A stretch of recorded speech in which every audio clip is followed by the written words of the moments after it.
2 days ago, nung araw ng kagitingan, ang Philippine Coast Guard po, kasama po natin si Secretary Lopez, and Senator Tulfo, and even the Commandant Admiral Ronnie Hilcaban, ay nagtungo po kami sa Pag-asa para i-activate po natin ang Coast Guard District Kalayaan Island Group.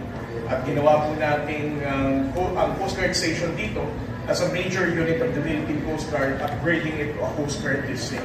The main objective of the national government, ito po ay naprubahan ng ating Pangulong Ferdinand Marcos Jr.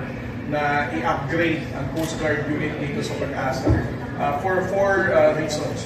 Una sa lahat, dahil it is already upgraded to Major Unit Command of the Philippine Coast Guard, it will be led by a senior officer.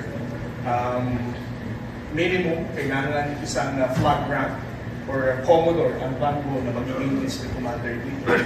Because the intention is that it would require a much more strategic and mature leadership kapag pinatakbo na ang isang mas malaking Coast Guard unit sa Kalayaan Island Group.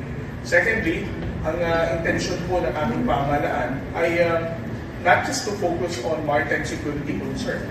Alam naman natin na ang Philippine Coast Guard has other mandates, particularly maritime safety and environmental protection. That includes search and rescue. Dahil sa maraming mga mines ng Pilipino na napupunta dito at nangangailangan ng distress support, ay minabuti po ng ating pamahalaan na magkaroon ng Coast Guard district dito para makaresponde immediately. No? Third, ang ating pong Coast Guard district sa Kalayaan Island Group will be also having their own operationally controlled assets, whether Coast Guard vessels or aircraft. Ang district commander po dito ay magkakaroon na ng dedicated asset para makapag-deploy immediately to respond to all our challenges na kinakaharap natin sa Kalayaan Island Group.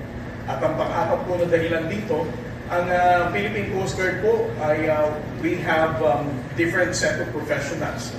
Ang intention po ni Admiral Ronnie Hilcaban ay makatulong dito sa ibang kagawaran ng gobyerno para maiangat po natin ang buhay ng ating mga kababayang Pilipino na nasa Pag-asa.